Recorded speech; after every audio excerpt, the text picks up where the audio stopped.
لفظ لفظ حکمتیں ابر علم آگہی سے برستی بارشیں شرع کے امور سے دین کے شعور سے۔ السلام علیکم ورحمۃ اللہ وبرکاتہ۔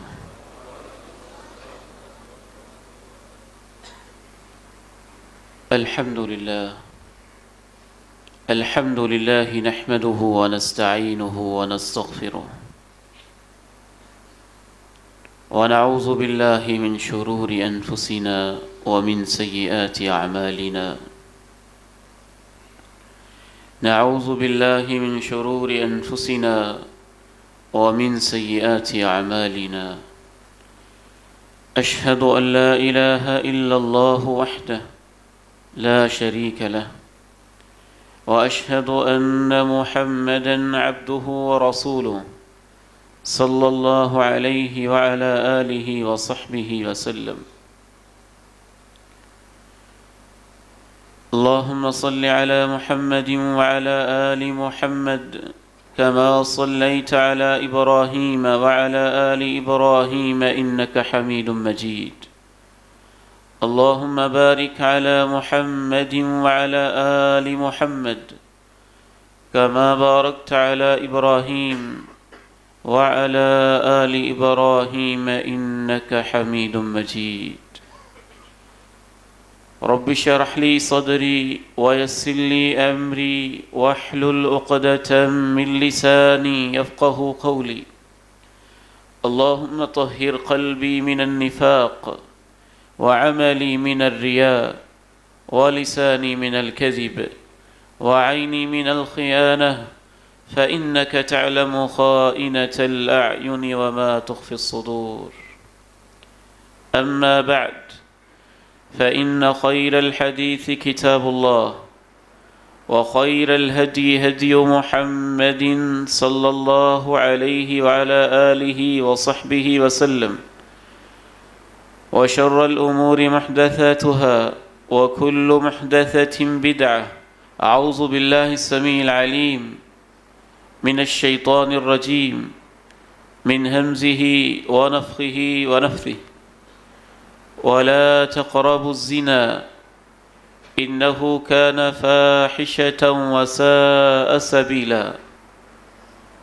وقال سبحانه وتعالى في صفة عباده المؤمنين والذين لا يدعون مع الله إلها آخر ولا يقتلون النفس التي حرم الله إلا بالحق ولا يزنون ومن يفعل ذلك يلقى أثاما يضاعف له العذاب يوم القيامة ويخلد فيه مهانا۔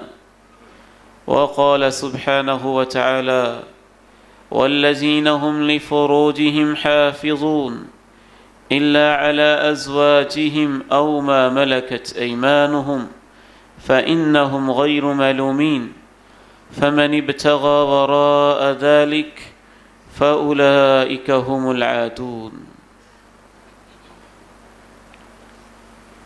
میرے لیے انتہائی عزت کے لائق میرے اس فیدریش بزرگوں،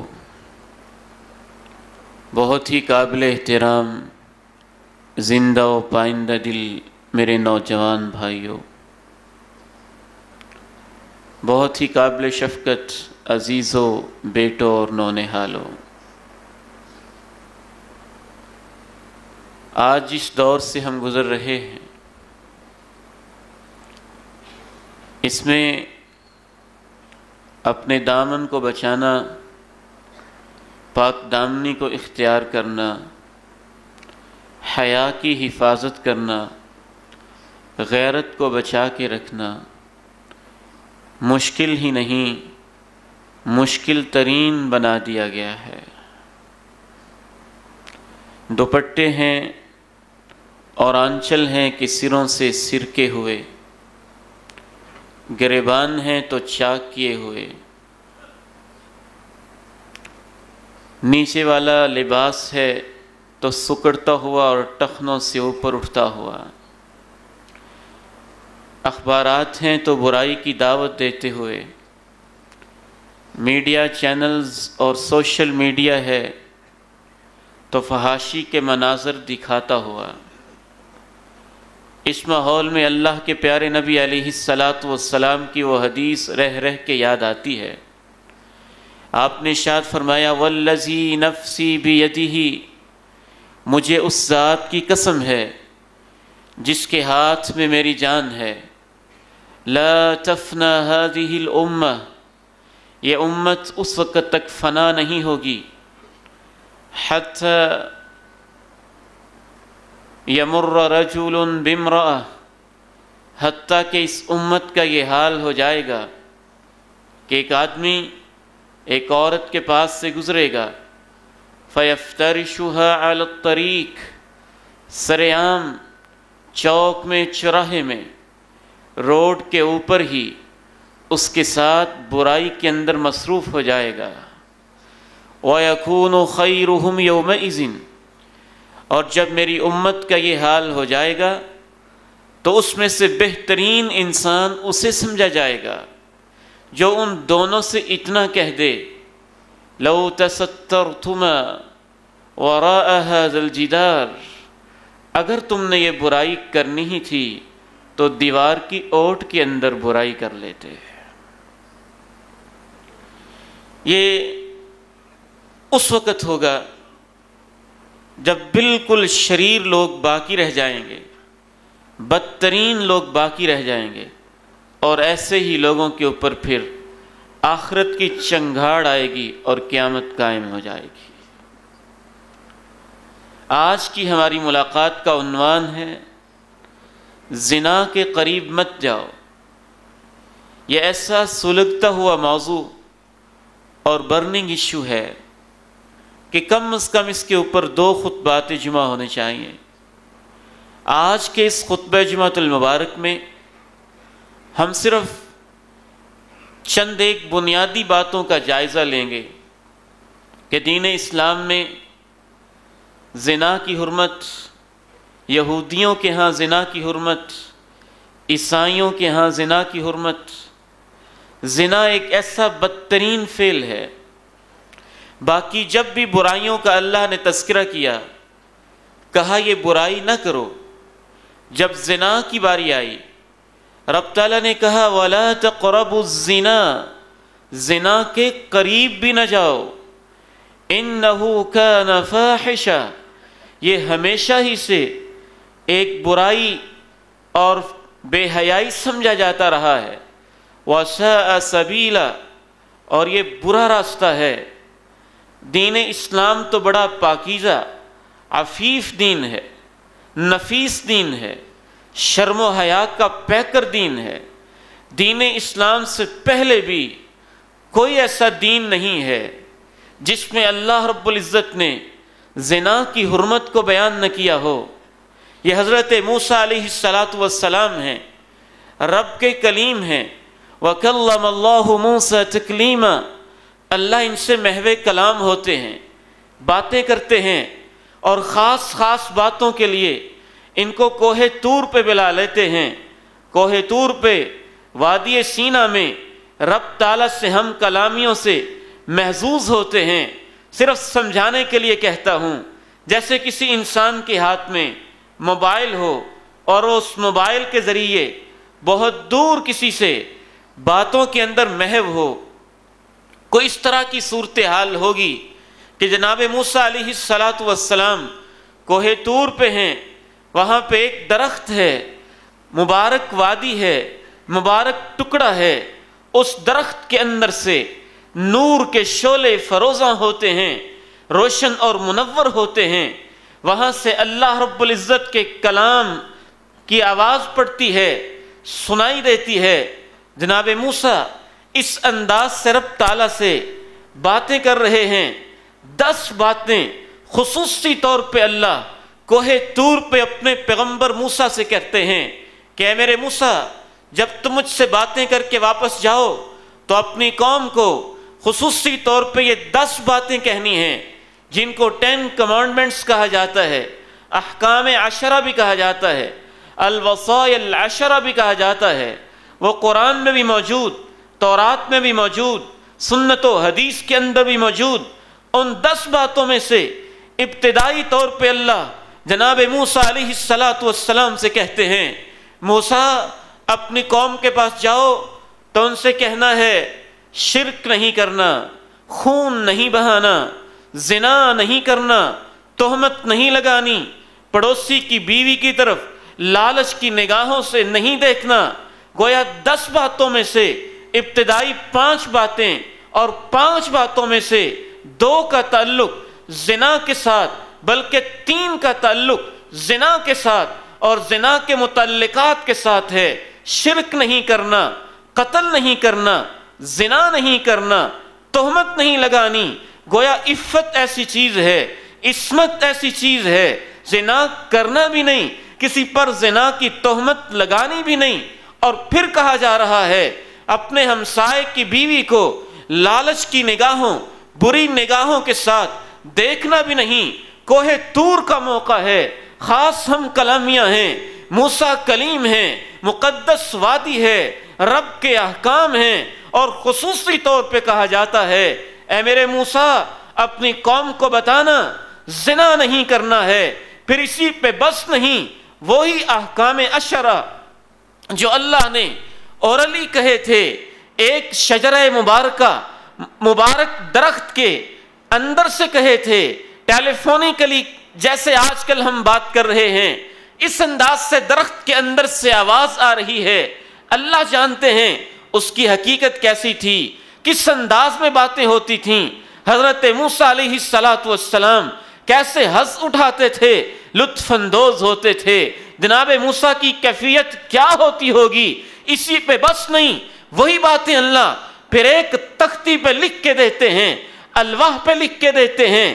ان الواح کے اندر بھی لکھا ہوا ایک تحریری میسج اللہ رب العزت وہ بھی حضرت موسیٰ کے ہاتھ میں تماتے ہیں کہ اپنی قوم کو جا کے یہ بھی کہنا ہے، اور اس کے اندر بھی یہ لکھا ہے شرک نہیں کرنا، زنا قتل نہیں کرنا یعنی خون نہیں بہانا، زنا نہیں کرنا، تہمت نہیں لگانی ہے، اور بیوی کی، اپنے ہمسائے کی بیوی کو بری نگاہوں سے، لالچ کی نگاہوں سے نہیں دیکھنا ہے۔ اس سے ثابت ہوتا ہے حضرت موسیٰ علیہ السلام کی شریعت میں بھی، سابقہ انبیاء کی شریعت میں بھی خصوصی طور پہ اللہ نے یہ کہہ رکھا تھا کہ اس برائی کے قریب نہیں جانا ہے۔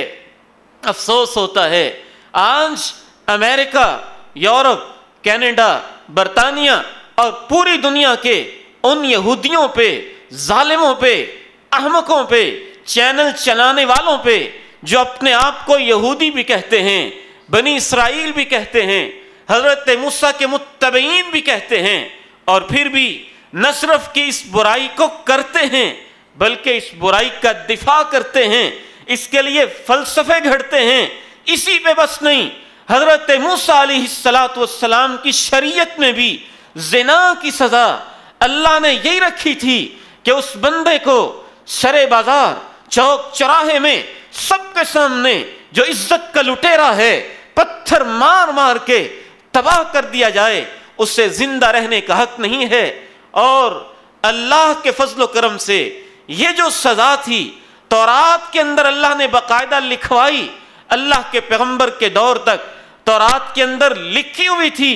کونین کے تاجدار آمنہ کے لال تشریف فرما ہیں، صحیح مسلم کی حدیث بیان کرتی ہے ایک یہودی کو آپ کے پاس سے گزارا جا رہا ہے، وَهُوَ مُحَمَّمٌ، اس کے چہرے پہ سیاہی ملی ہوئی ہے، چہرے کو سیاہ کیا ہوا ہے، لوگ اس کو یوں بازاروں میں گلیوں میں گھما پھرا کے ذلیل کر رہے ہیں۔ کونین کے تاجدار آمنہ کے لال پوچھتے ہیں اس یہودی کا مسئلہ کیا ہے، کیا وہ وجہ ہے جس وجہ سے اس کے منہ کے اوپر سیاہی ملی ہوئی اور اسے گھمایا پھرایا جا رہا ہے؟ بیان کیا جاتا ہے اس لیے کہ اس نے زنا کی برائی کی ہے۔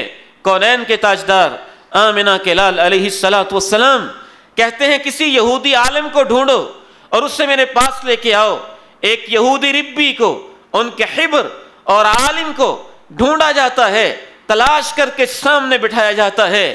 قربان جائیے آمنہ کے لال کی عظمت پہ، جانتے تھے جھوٹے لوگ ہیں، جھوٹ نہ بک دے، اس سے پوچھا انشدتک باللہ الذی انزل التوراۃ علی موسیٰ، میں تمہیں اللہ کی قسم دیتا ہوں اور اس اللہ کی قسم دیتا ہوں جس نے تورات کو تمہارے اور ہمارے پیغمبر حضرت موسیٰ پہ نازل کیا تھا، اہکذا تجدون فی التوراۃ، کیا جیسے تم زنا کی سزا دے رہے ہو تورات میں ایسے لکھی ہوئی ہے؟ وہ یہودی ربی آگے سے جواب دیتا ہے میں یہ کسی کو بتاتا نہیں ہوں، نہ ہی میں نے بتانی تھی، لیکن آپ نے مجھے اللہ کی قسم دلائی ہے، جناب موسیٰ کا حوالہ دیا ہے، آپ نے یہ کہا ہے اس اللہ کی قسم جس نے تورات کو موسیٰ پہ نازل کیا، اس لیے میں بتانے پہ مجبور ہوں۔ حقیقت یہ ہے کہ ہماری تورات میں، ہماری کتاب میں یہ سزا نہیں تھی، ہماری تورات کے اندر سزا یہ تھی کہ اس کو پتھر مار مار کر تباہ کیا جائے، حد رجم سنگسار کیا جائے۔ پھر تم نے کیوں بدلا، کیسے بدلا؟ وہ کہانی سناتا ہے صحیح مسلم کی اس حدیث میں، کہتا ہے فَلَمَّا فَشَا فِي الْأَشْرَافِ وَكَثُرَ فِيهِمْ، جب زنا کی بیماری وڈیرے لوگوں میں، سرداروں کے اندر بھی عام ہو گئی، تو غریب آدمی کو تو سزا دینا آسان تھا، ہم کھڑا کرتے، پتھر مارتے، تباہ کر دیتے۔ کوئی وڈیرا، سردار، جگیردار یہ برائی کرتا تو اس کا کنبہ قبیلہ، اس کی برادری، اس کی شان و شوکت اس میں رکاوٹ بن جاتی، ہم یہ سزا نہ دے پاتے۔ پھر اس طرح سے ظلم ہونے لگا، غریب آدمیوں کو سزا دی جاتی، امیر لوگوں کو، بڑے لوگوں کو، وڈیروں کو، سرداروں کو یہ سزا نہ دی جاتی، ان کو بس ایسے ہی جوتے مار کے، چھڑیاں مار کے، یا منہ کے اوپر سیاہی مل کے بازاروں میں اس طرح کا کوئی انداز ہوتا یا ویسے بچ جاتا۔ پھر ہم نے میٹنگ کی اور اس کے اندر طے کیا کہ اس ظلم کو اللہ کے بندو ختم کرو، آپس میں ایک سزا کے اوپر اتفاق کرو جو امیر کے لیے بھی ہو، غریب کے لیے بھی ہو۔ اے اللہ کے نبی علیہ السلام، پھر ہمارے بڑوں نے تورات کی حکم کو بدل دیا اور ہم نے یہ طے کیا کہ جو بھی برائی کرے گا اس کے منہ پہ سیاہی مل کے بازاروں میں اس کو گھمایا جائے گا۔ اللہ کے پیغمبر نے اس موقع پہ کہا تھا یا اللہ تو گواہ رہنا، یا اللہ تیرا شکر ہے تیرے دین کو انہوں نے بدل دیا تھا اور آج تیرے پیغمبر نے تیرے قانون کو نئے سرے سے زندہ کر دیا ہے۔ ایک اور صحیح بخاری کی روایت ہے، اس سے بھی پتہ چلتا ہے یہودی مرد، یہودی عورت زنا کرتے ہیں، اللہ کے پیغمبر کے پاس ان کو لایا جاتا ہے، وہ جانتے ہیں سزا کیا ہوگی لیکن چھپانا چاہتے ہیں۔ اللہ کے پیغمبر علیہ السلام ان سے پوچھتے ہیں تمہارے دین میں کیا سزا ہے، وہی تمہیں دوں گا۔ وہ ادھر ادھر کی باتیں کرنے لگ جاتے ہیں، یہ نہیں بتاتے تورات میں کیا سزا ہے۔ کہنے لگتے ہیں ہم تو ایسے ہی کرتے ہیں، جب کوئی مرد عورت یہ برائی کرتا ہے تو اس کو کسی سواری پہ بٹھاتے ہیں، چہرے پہ سیاہی ملتے ہیں، ان کے رخ مخالف سمت میں کر دیتے ہیں، گلیوں میں ان کو چکر لگواتے ہیں، یہی اس کو سزا دی جاتی ہے۔ کونین کے تاجدار آمنہ کے لال پوچھتے ہیں فَأْتُوا بِالتَّوْرَاةِ إِن كُنتُمْ صَادِقِينَ، اگر تم سچے ہو تمہارے دین میں یہ سزا ہے تو تورات کو لے کے آؤ۔ تورات کو لایا جاتا ہے، ایک یہودی نوجوان سے آپ فرماتے ہیں پڑھو تمہاری تورات میں کیا سزا ہے، پیچھے بھی پڑھتا ہے آگے بھی پڑھتا ہے، جہاں یہ سزا لکھی ہوئی تھی اوپر انگلی رکھ دیتا ہے۔ جناب عبداللہ ابن سلام تشریف فرما ہیں، آپ کہتے ہیں میرے پیارے نبی ذرا ان سے کہیے نا انگلی کے نیچے کیا ہے، انگلی اٹھا کے جو اس کے نیچے سطر ہے وہ والی تو پڑھو۔ انگلی اٹھاتا ہے تو اس کے اندر بھی یہ سزا لکھی ہوتی ہے۔ حالات بدلتے جاتے ہیں، حالات کروٹ کھاتے ہیں۔ یہ ظالم یہودی جناب موسیٰ کے ساتھ، اپنے قانون کے ساتھ، اپنی شریعت کے ساتھ بغاوت کرتے ہیں۔ آج پوری دنیا میں مسلمانوں کو تانے دیے جاتے ہیں۔ مسلمانوں کا دین وہ ہے جس میں تشدد ہے، جس میں سختی ہے، جس میں وحشیانہ سزائیں ہیں، جس میں حد رجم ہے۔ کچھ ہمارے مسلمان اس سے مرعوب ہو کے اللہ کے پیغمبر نے جس سزا کے بارے میں یہ کہا تھا، یا اللہ تیرا شکر ہے کہ تیرے پیغمبر نے اس سزا کو اثر نو زندہ جاوید کر دیا ہے، وہ بیچارے مروب مسلمان، کمزور مسلمان، ضعیف العقیدہ مسلمان یوں سہمے جاتے ہیں۔ نہیں، ہمارے دین میں یہ سزا نہیں ہے۔ صرف ہمارے دین میں ہی نہیں، یہودیوں کو ڈٹ کے کہیے اور ان سے پوچھئے، اسرائیل کے یہودیوں سے، امریکہ کے یہودیوں سے، دنیا کے یہودیوں سے، تم اپنے آپ کو اگر یہودی کہتے ہو تو اپنی تورات کو اٹھا کے تو دیکھو، تورات و انجیل و زبور کو تم نے بدل دیا۔ ان کا سر چشمہ، منبع اور مصدر و ماخذ رب تعالیٰ کی ذات ہے، اس نے ان ادیان کے اندر بھی یہی سزا رکھی تھی۔ وقت گزرتا چلا جاتا ہے، یہودی لوگ بے غیرتی، بے حیائی کے اندر حدیں کراس کرتے ہیں۔ ایک دن آپس میں میٹنگ کرتے ہیں، وہ بدنام زمانہ میٹنگ جس کو یہودی پروٹوکولز کے نام سے یاد کیا جاتا ہے۔ تھنک ٹینکس بیٹھتے ہیں، ڈاکٹرز بیٹھتے ہیں، پروفیسرز اور یہودیوں کے اسکالرز بیٹھتے ہیں، اور زائونزم تحریک اور صہیونیت سے وابستہ یہ ظالم یہودی بیٹھتے ہیں، بیٹھ کے مشورہ کرتے ہیں کہ پوری دنیا میں دین اسلام پھیلتا چلا جا رہا ہے، دن بدن حلقہ بگوشان اسلام کی تعداد میں اضافہ ہوتا جا رہا ہے۔ ہمارا دین دعوتی اور تبلیغی دین نہیں ہے۔ یہودی کہتے ہیں کہ یہودیت تو ایک نسلی دین ہے، جو بنی اسرائیل کی نسل میں سے ہے وہی یہودی ہے، جو ان کی نسل میں سے نہیں ہے وہ یہودی نہیں ہو سکتا۔ اگر معاملہ اسی طرح رہا تو ہم تو دنیا میں آٹے میں نمک کے برابر یا اس سے بھی کم رہ جائیں گے۔ کیا کیا جائے کہ جس طریقے سے ہم اپنے دین کو بھی پھیلائیں، مسلمانوں کو ورغلائیں۔ یہودی پروٹوکولز میں باقاعدہ یہ بات طے کی جاتی ہے، چاہے دنیا کے کسی مذہب کا انسان ہو، دو چیزیں اس کے اندر موجود ہوتی ہیں، ایک پیٹ کی خواہش، کھانے پینے کی خواہش، اور ایک پیٹ سے نیچے جنس کی خواہش، سیکسول ڈیزائر۔ اگر تم اپنے دین کو، یہودی ایجنڈے کو پوری دنیا میں پھیلانا چاہتے ہو تو ان دو چیزوں کی اتنی ایڈورٹائزمنٹ کرو، اتنی اشتہار بازی کرو اور اس کو دنیا میں اتنا پھیلا دو، ہر انسان کھانے پینے کی فکر میں لگ جائے، جنسی خواہش کی تسکین میں لگ جائے۔ جب کسی بھی مذہب کا انسان ان دو بری عادتوں کے اندر پڑ جائے گا تو وہ یہودی نہ بھی ہوا تو اپنے مذہب کے کسی کام کا نہیں رہے گا۔ باقاعدہ اس چیز کا فیصلہ کیا جاتا ہے، اور آج اس کے نتائج ہم اپنی آنکھوں سے دیکھ رہے ہیں، اپنی آنکھوں سے مشاہدہ کر رہے ہیں۔ ہماری ماچس کی ایک ڈبیا، 5 روپے کی کوئی چیز 21ویں صدی کے تاجر اور سرمایہ دار کی اس وقت تک نہیں بکتی ہے جب تک کوئی جنسی تشہیر، کسی عورت کا کوئی پوز، کسی کی بہو اور بیٹی کی کوئی تصویر اس کے ساتھ آویزہ نہیں ہوتی ہے۔ یہ ایک یہودی ایجنڈا تھا جو مسلم معاشروں کے اندر اور پوری دنیا کے اندر باقاعدہ اس کو پروپیگیٹ کیا گیا۔ اور آگے بڑھیے، عیسائیوں کا دور آیا، حضرت عیسیٰ علیہ السلام اپنی قوم سے باقاعدہ مخاطب ہو کے کہتے تھے، میں تو وہی کچھ لے کے آیا ہوں جو تورات کے اندر ہے، میں تورات کو منسوخ کرنے نہیں آیا ہوں۔ حضرت عیسیٰ نے بھی زنا کی حرمت کو نہ صرف یہ کہ بیان کیا، سزا بھی حد رجم رکھی، اور اس کے بعد آگے بڑھتے ہوئے اتنی سختی کی کہ آج بھی انجیل متی کے اندر یہ الفاظ لکھے ہیں، جناب عیسیٰ علیہ السلام حواریین کو، اپنے اصحاب کو جمع کرتے ہیں، جمع کر کے ان کو واعظ کرتے ہیں، اور اس واعظ کے اندر ایک خصوصی بات کہتے ہیں، اے مجھے ماننے والو، اے مجھے ماننے والو، اگر تمہاری دائیں آنکھ بری ہو جائے تو اپنی دائیں آنکھ کو اپنے جسم سے نکال کے باہر پھینک دو۔ تم اپنی اس آنکھ کو جو برا دیکھنے لگ گئی ہے، سمجھو کہ اس نے زنا کر لیا ہے، اور اس کو نکال کے باہر پھینک دو۔ اگر تم اپنی دائیں آنکھ کو نکال کے باہر پھینک دیتے ہو، یہ اس سے بہتر ہے کہ کل تمہارے بدن کو جہنم کے اندر پھینک دیا جائے۔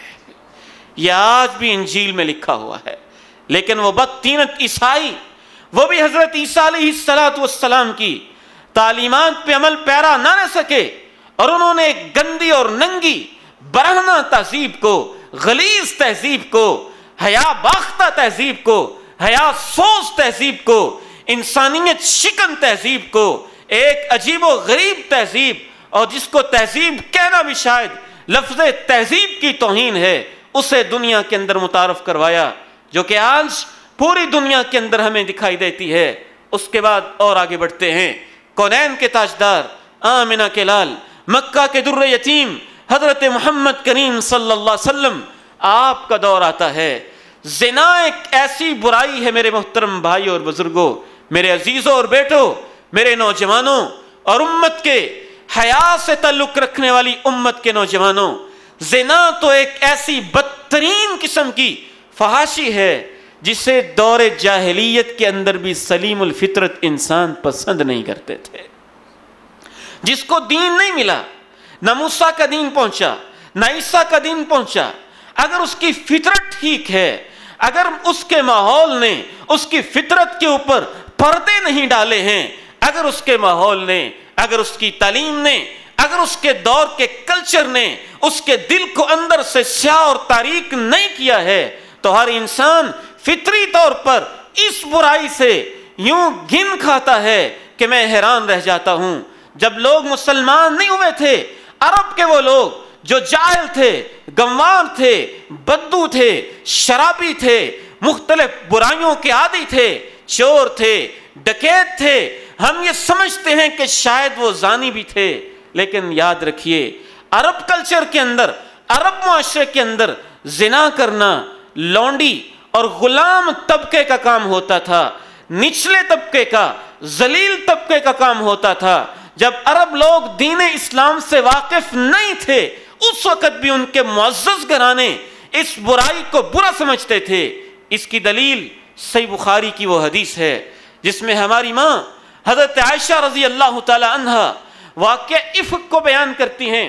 واقعہ افک کو بیان کرتے ہوئے ہماری ماں حضرت عائشہ کہتی ہیں کہ جب مجھے پتا چلا کہ میرے اوپر زنا کی برائی کی تہمت لگ چکی ہے، فخررت مغشیا علیہا، اچانک میرے اوپر یہ کیفیت طاری ہو گئی کہ غشی کھا کے میں نیچے گر پڑی، میرے ہوش و حواس ہی ختم ہو گئے کہ میں اور میری طرف اس برائی کی نسبت، ہوش و حواس اوسان خطا ہو گئے، ہوش میں آئی، میں نے دیکھا میرا جسم کپ کپا رہا ہے، میرے اوپر بخار کی کیفیت طاری ہے۔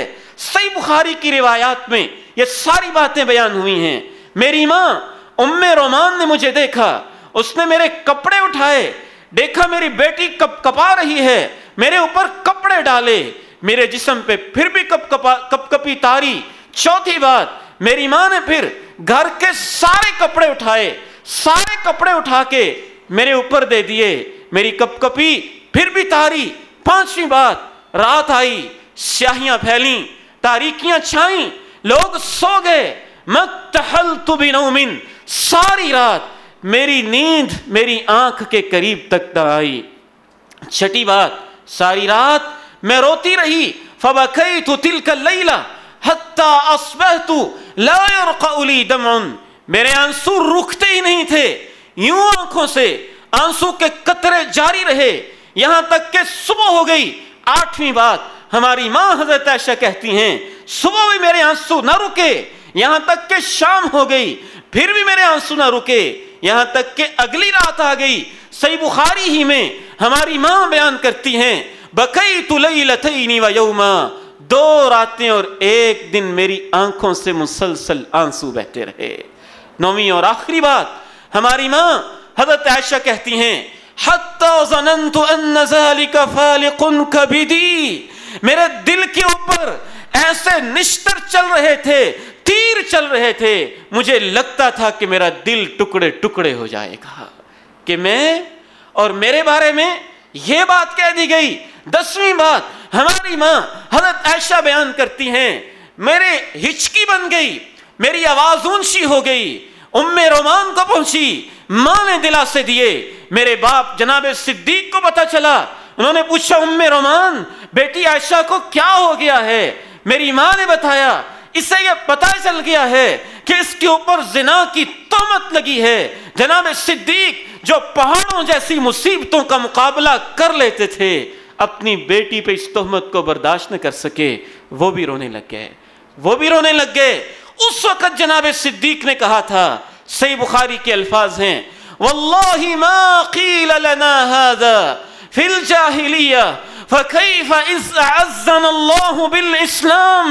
اللہ کی قسم ہے، ابو بکر کا گھرانہ جب مسلمان نہیں ہوا تھا، دور جاہلیت میں بھی ہمارے پورے خاندان میں کبھی یہ تہمت کسی پہ نہیں لگی ہے. دور جاہلیت میں بھی ہمارے خاندان کی کسی عورت پہ یہ تہمت تک نہیں لگی ہے. فَكَيْفَ إِذْ عَزَّنَ اللَّهُ بِالْإِسْلَامِ. آج مسلمان ہونے کے بعد ہمیں یہ دن دیکھنے پڑ رہے ہیں، اسلام میں ہم نے عزت دی، حیا کی پاکیزہ تعلیمات دیں، اور آج ہم پہ یہ تہمت لگائی جا رہی ہے. کونین کے تاجدار آمنہ کے لال علیہ السلام، میں اپنے نوجوان بیٹوں کو سمجھانا یہ چاہ رہا ہوں، اور انڈائریکٹ اپنی بیٹیوں کو اور بہنوں کو پیغام یہ پہنچانا چاہتا ہوں. آج تو ہم مسلمان ہیں، مسلمان ہونے کے بعد شرم و حیا کے جنازے نکل جائیں. دور جاہلیت کے پاکیزہ اور سلیم الفطرت اور اچھے قسم کے لوگ دور جاہلیت میں بھی اس کو اتنی برائی سمجھتے تھے. آمنہ کے لال تشریف فرما ہیں، قرآن مجید میں اس کا تذکرہ ہے. مکہ سے ہجرت کر کے عورتوں کے قافلے در قافلے آ رہے ہیں. آمنہ کے لال اپنا ہاتھ آگے کرتے ہیں، آنے والے مردوں سے، آنے والی بیٹیوں سے، آنے والی ماؤں سے، آنے والی بہنوں سے یوں اپنا ہاتھ آگے پھیلا کے دایاں ہاتھ سامنے کر کے کہتے ہیں، اگر تم مسلمان ہونا چاہتی ہو میرے ساتھ چند وعدے تو کرو. اذا جاءك المؤمنات يبايعنك على الا يشركن بالله ولا يسرقن ولا يزنين. جب مومن عورتیں آپ کے پاس آئیں اور وہ کچھ کہنا چاہیں، آپ کے ہاتھ پہ ہاتھ رکھ کے بیعت کرنا چاہیں، اور اس بیعت میں یہ آپ کہتے، دیکھو تم مسلمان ہو رہی ہو، مکہ سے آئی ہو، اگر میرے دین کو ماننا چاہتی ہو تو میرا دین یہ کہتا ہے، میرے دین میں داخل ہونے کے بعد شرک نہیں کرنا ہے، خون نہیں بہانا ہے، اپنی اولاد کو قتل نہیں کرنا ہے، چوری نہیں کرنی ہے، زنا نہیں کرنا ہے، بہتان نہیں لگانا ہے. اس کو احکام عشرہ سے ذرا کمپیریزن کریں. یہ اللہ کے پیغمبر ہیں، مدینہ کی مسجد ہے، مسجد نبوی کا ماحول ہے، مدینہ کا پاکیزہ ماحول ہے. اللہ کے پیغمبر اپنا ہاتھ آگے بڑھاتے ہیں. یہ بات ذہن میں رہے، پوری زندگی اللہ کے پیغمبر کے ہاتھ نے کسی غیر محرم عورت کو ٹچ نہیں کیا ہے. آپ مردوں کے اوپر تو ہاتھ پہ ہاتھ رکھ کر ان سے بیعت لیتے تھے، عورتوں سے کیسے بیعت لیتے تھے؟ امام ابن حجر نے 3 اقوال لکھے ہیں. ایک قول یہ ہے کہ بس ہاتھ علامتاً ایک سمبل کے طور پہ، نشانی کے طور پہ آگے کرتے، عورت اپنی جگہ پہ بیٹھی ہوئی اپنا ہاتھ آگے کرتی، اور آپ اس سے یہ الفاظ کہلواتے، شرک نہیں کرنا، اپنی اولاد کا خون نہیں بہانا، چوری نہیں کرنی، بہتان نہیں لگانا، نیکی کے کاموں میں میری نافرمانی نہیں کرنی. بس اسی طرح وعدہ ہو جاتا. دوسرا قول یہ بھی ہے کہ اپنے ہاتھ مبارک پہ آپ کو چیز پردے والی کوئی موٹی ایسی چیز رکھ لیتے کہ جس سے آپ کا ہاتھ ٹچ نہ ہوتا. تیسرا قول یہ ہے کہ برتن میں پانی ڈال لیتے، اپنا ہاتھ اس پانی کے اندر ڈال کے یہ وعدہ لیتے، پھر عورتیں بھی اسی پانی کے اندر اپنا ہاتھ ڈال لیتی، اور اس طرح سے بیعت ہوتی. بیعت کی جو بھی کیفیت ہے آپ اندازہ کیجئے ان ماؤں کا، بہنوں کا، بیٹیوں کا کیا حال ہوتا ہوگا جب اللہ کے پیغمبر، کونین کے تاجدار، شرم و حیا کے پیکر، پوری زندگی حیا کی تعلیم دینے والے اپنا ہاتھ آگے پھیلا کے کہتے ہوں گے، اے میرے کلمہ پڑھنے والی، شرک نہیں کرنا ہے، اولاد کا خون نہیں بہانا ہے، زنا نہیں کرنا ہے، چوری نہیں کرنی ہے. ایسے وعدہ لیتے مردوں سے، عورتوں سے. بنیادی ایک کانٹریکٹ اور معاہدہ ہوتا دین اسلام میں داخل ہونے کے لیے. حضرت فاطمہ بنت عتبہ تشریف لائیں، آپ نے یہی الفاظ کہے، شرک نہیں کرنا، خون نہیں بہانا، زنا نہیں کرنا. جب زنا کا لفظ اس نے سنا تو اس نے اپنے چہرے کے اوپر دونوں ہاتھ رکھ لیے. زنا نہیں کرنا. اس لفظ سے بھی اس عورت کو اتنی نفرت تھی کہ یہ لفظ بولتے ہوئے بھی شرم و حیا کی پیکر حضرت فاطمہ شرمانے لگ گئی کہ یہ لفظ میں بولوں. تب حضرت عائشہ پاس بیٹھی تھی. کہا ہم سب نے یہی کہہ کے معاہدہ کیا ہے, یہ الفاظ تو کہنے ہی پڑیں گے. ایک اور خاتون حضرت ہند رضی اللہ عنہا و ارضاہا تشریف لائیں. آپ نے اپنا ہاتھ آگے کیا اور ان سے معاہدہ لینا چاہا, شرک نہیں کرنا, خون نہیں بہانا, یعنی اپنی اولاد کو قتل نہیں کرنا, زنا نہیں کرنا, چوری نہیں کرنی, تہمت نہیں لگانی, نیکی کے کاموں میں میری نافرمانی نہیں کرنی. وہ سٹ پٹا کے رہ گئیں. پوچھا ہے اللہ کے نبی او تزنی الحرہ, کیا کوئی شریف عورت زنا کر بھی سکتی ہے؟ کیا کوئی شریف زادی زنا کرتی ہے؟ کیا کوئی اچھے گھرانے کی عورت یہ برائی کر لیتی ہے؟ کہ میں آپ سے یہ وعدہ کروں, کونین کے تاجدار آمنہ کے لال علیہ الصلوۃ والسلام نے ارشاد فرمایا واللہ لا تزنی الحرہ, اللہ کی قسم ہے شریف گھرانے کی عورت زنا نہیں کرتی ہے, برائی نہیں کرتی ہے, آزاد عورت زنا نہیں کرتی ہے. جناب عثمان غنی رضی اللہ تعالی عنہ ارشاد فرماتے ہیں اللہ کی قسم ہے جب میں مسلمان نہیں ہوا تھا اس وقت بھی میں نے کبھی زنا نہیں کیا ہے. اس سے پتہ چلتا ہے آج ہماری فطرتیں تبدیل ہو گئیں, ماحول بدلا گیا, معاشرت بدلی گئی, سوسائٹی بدلی گئی, رویے بدلے گئے, ویلیوز بدلی گئیں, قدریں تبدیل کی گئیں. ایسے ایسے ظالم, فاسق, فاجر, احمق لوگ دیکھے ہیں. مجھے معاف کیجیے گا, میں مجبور ہوں یہ کہنے پہ, جتنی انسانوں کے پاس دولت آتی جاتی ہے, جتنی اس کی کوٹھیاں بلند ہوتی جاتی ہیں, جتنی وہ اچھی سوسائٹیوں کے اندر دنیاوی لحاظ سے گھر بناتا جاتا ہے, معاف کیجیے گا یہ برائی ان کے کلچر کا حصہ بنتی جاتی ہے. شاید بعض لوگوں نے تو اس کو سٹیٹس سمجھا ہوا ہے, سٹیٹس سمجھا ہوا ہے, اور بعض اپر کلاس سے خصوصاً تعلق رکھنے والے ہوں یا غریب طبقے سے تعلق رکھنے والے ہوں. حیران ہوتا ہوں ہو کیا گیا ہے اس امت کے نوجوانوں کو, ہو کیا گیا ہے.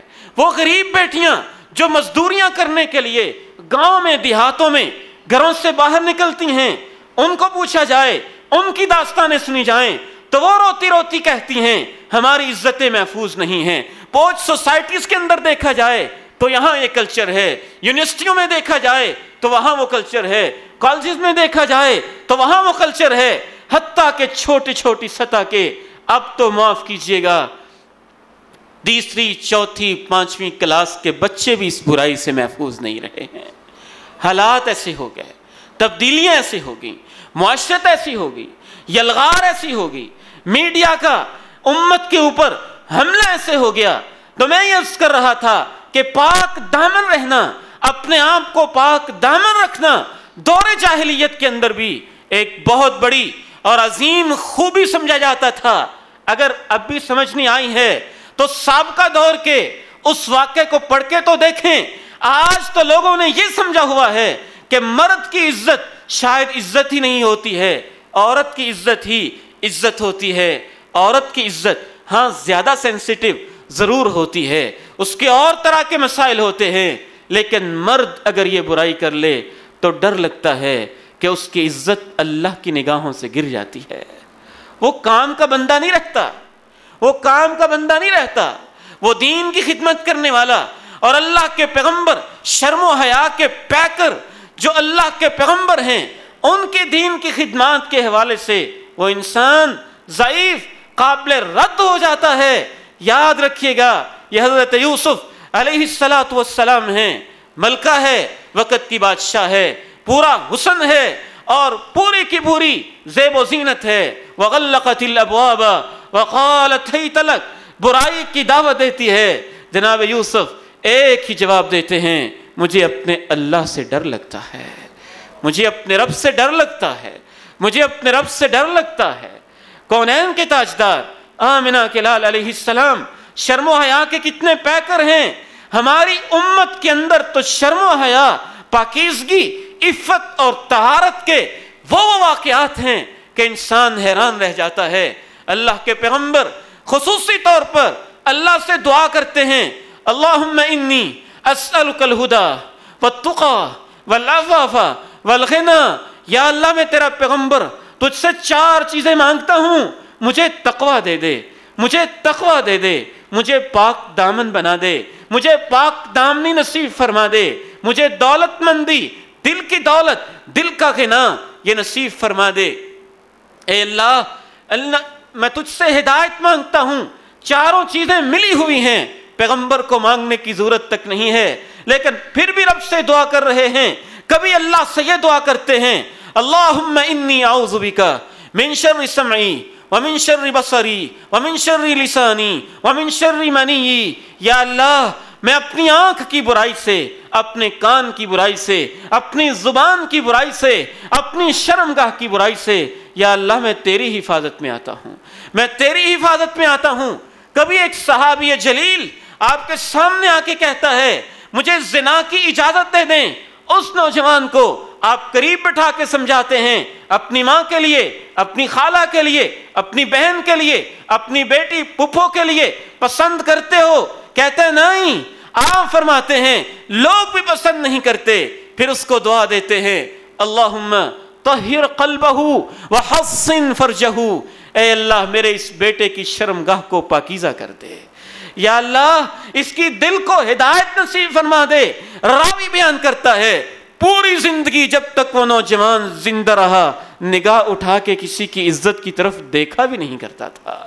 ایسے ایسے واقعات، یہ مرثد ابن ابی مرثد الغنوی ہیں رضی اللہ تعالی عنہ وارضاہ، دور جاہلیت سے ایک عورت اناک نامی عورت کے ساتھ دوستی چلی آ رہی ہے۔ مفسرین لکھتے ہیں سورہ نور کی تفسیر میں پرانی آشیانہ، پرانا تعلق، وہ عورت سرے راہ مل کے برائی کی دعوت دیتی ہے۔ یہ زبان حال سے کہتے ہیں جو ہو چکا سو ہو چکا۔ یہ ہاتھ جو اللہ کے نبی پہ ہاتھ رکھ کے وعدہ کر سکے ہیں، اب اس پیغمبر سے وعدہ کرنے والے یہ ہاتھ کسی غیر محرم عورت کو ٹچ بھی نہیں کر سکتے ہیں۔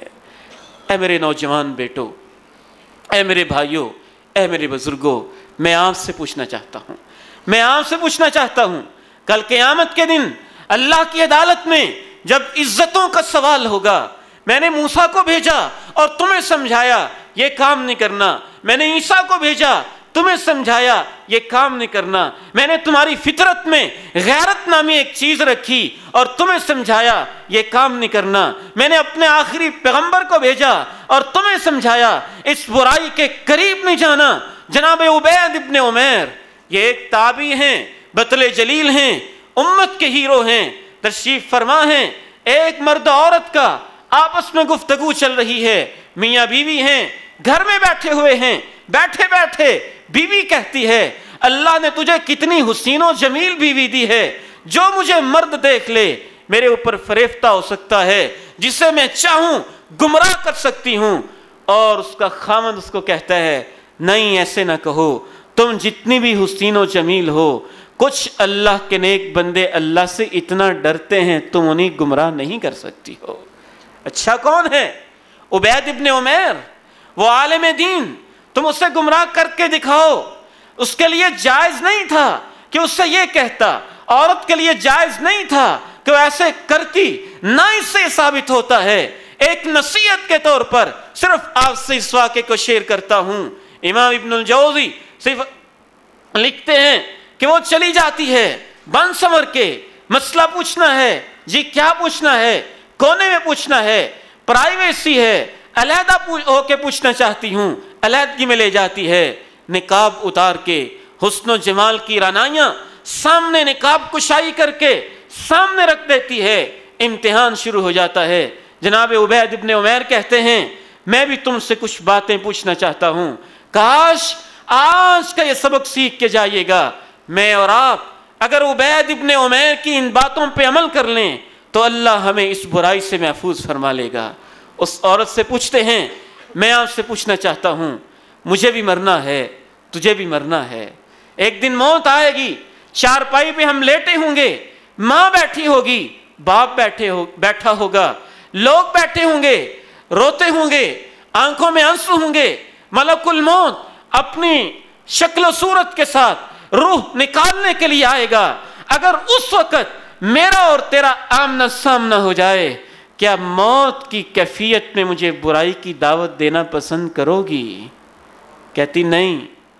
دوسرا سوال، اس کے بعد ہمیں اٹھایا جائے گا، قبر میں لے جائیں گے، منو مٹی اوپر ڈال دیں گے، لاحت میں اتاریں گے، سب واپس چلے جائیں گے، منکر نکیر آئیں گے، بٹھا لیں گے، زندگی کے بارے میں سوال و جواب کریں گے۔ منکر نکیر زمین کو پھاڑتے ہوئے ہاتھوں میں گرزے لیے اور آنکھوں کے اندر شعلے بھرے ہوئے اپنے جلال کے ساتھ اور اپنے روب کے ساتھ جب آئیں گے سوال و جواب کرنے، اگر میرا اور تیرا آمنا سامنا ہو جائے تو اس برائی کی دعوت دو گی؟ کہتی ہے نہیں۔ ایک تیسری بات تو بتاؤ، قبر سے ہم اٹھیں گے، میدان محشر کی طرف روانہ ہو جائیں گے، سب انسان بنی آدم برہنہ ہوں گے، گھبرائے ہوں گے، پریشانی کے عالم میں ہوں گے، رب کی عدالت قائم ہو جائے گی، اللہ مجھے اور آپ کو سامنے کھڑا کر کے زندگی کا، جوانی کا، عمر کا حساب و کتاب لیں گے۔ اگر اس وقت آمنا سامنا ہو جائے تو برائی کی دعوت دو گی؟ کہتی ہے نہیں۔ واپس چلی جاتی ہے، خاوند کے پاس جاتی ہے، خاوند کہتا ہے بتاؤ کیا کر کے آئی ہو؟ جواب دیتی ہے میں عبید ابن عمیر کو بدلنے گئی تھی، اس نے میری زندگی کو بدل کے رکھ دیا ہے۔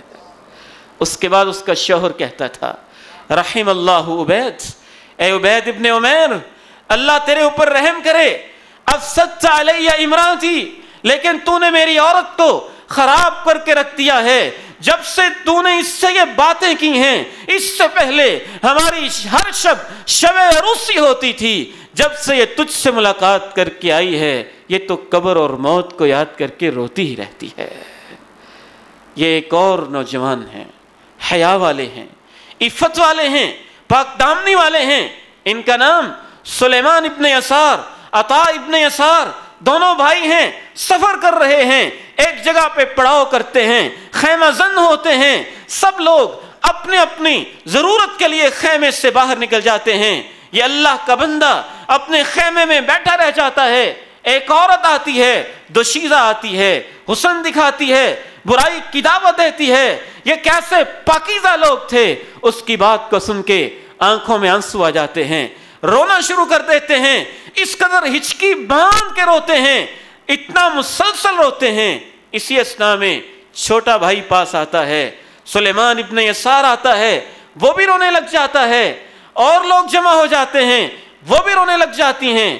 عورت چپکے سے آہستہ آہستہ کھسک کے وہاں سے سرک کے نکل جاتی ہے، پھر قافلہ آگے روانہ ہو جاتا ہے۔ رات کو سوتے ہیں تو آج ابن یسار بیٹھ کے پھر رونے لگ جاتے ہیں۔ ان کے چھوٹے بھائی پوچھتے ہیں بھائی جان کیا ماجرا ہے؟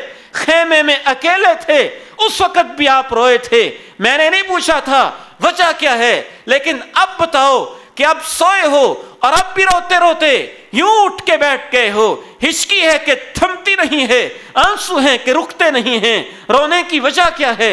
بتاؤ تو صحیح۔ تو کہتا ہے بتانا تو نہیں چاہتا تھا لیکن تو نے مجبور کیا ہے، میں بتائے دیتا ہوں۔ جب میں خیمے میں اکیلا تھا، عورت نے مجھے برائی کی دعوت دی تھی اور میں اپنے ایمان کے خطرے کی وجہ سے رو رہا تھا۔ اب جب میں سویا ہوں تو خواب میں میری ملاقات اللہ نے حضرت یوسف سے کروائی ہے۔ آپ آئے ہیں، میں نے ان سے پوچھا جناب یوسف آپ کے اوپر اس وقت کیا گزری ہوگی اور امتحان کتنا کڑا ہوا ہوگا کہ جب ایک وقت کی ملکہ نے تمہیں برائی کی دعوت دی تھی اور میں ان کو کہہ کے خواب کے اندر رونا شروع کر دیتا ہوں۔ جناب یوسف مجھے پوچھتے ہیں اے ابن یسار روتے کیوں ہو؟ میں خواب کے اندر ان سے کہتا ہوں میں اس لیے روتا ہوں کہ مجھے آپ کا امتحان یاد آ گیا ہے۔ جناب یوسف کہتے ہیں جو تمہارا امتحان تھا اللہ نے اس میں تمہیں بھی تو کامیاب کر دیا تھا۔ سبعۃ یظلھم اللہ فی ظلہ یوم لا ظل الا ظلہ۔ شریعت ہمیں اتنی پاکیزہ بنانا چاہتی ہے، برائی کرنا تو دور کی بات ہے، برائی کا موقع موجود ہے، برائی کرنے والی عورت برائی کی دعوت دے رہی ہے۔ آمنہ کے لال ارشاد فرماتے ہیں اور وہ نوجوان پھر بھی اللہ سے ڈر جاتا ہے تو کل قیامت کے دن اللہ اسے اپنے عرش کا سایہ نصیب فرمائیں گے۔ یہ بڑا طویل موضوع ہے، کیسے اس سے بچا جا سکتا ہے، بچنے کا طریقہ کیا ہے، ہمیں کیا کچھ کرنا چاہیے، جب کبھی اللہ نے موقع دیا تو پھر انشاءاللہ اس کے دوسرے حصے کو ہم مکمل کریں گے، اس دعا کے ساتھ کہ اللہ میری اور آپ کی حفاظتیں فرمائے، ہماری عزتوں کی، بیٹوں کی، نوجوانوں کی اللہ حفاظت فرمائے، اور اس امت کو شرم و حیا نصیب فرمائے۔ وآخر دعوانا ان الحمد للہ رب العالمین۔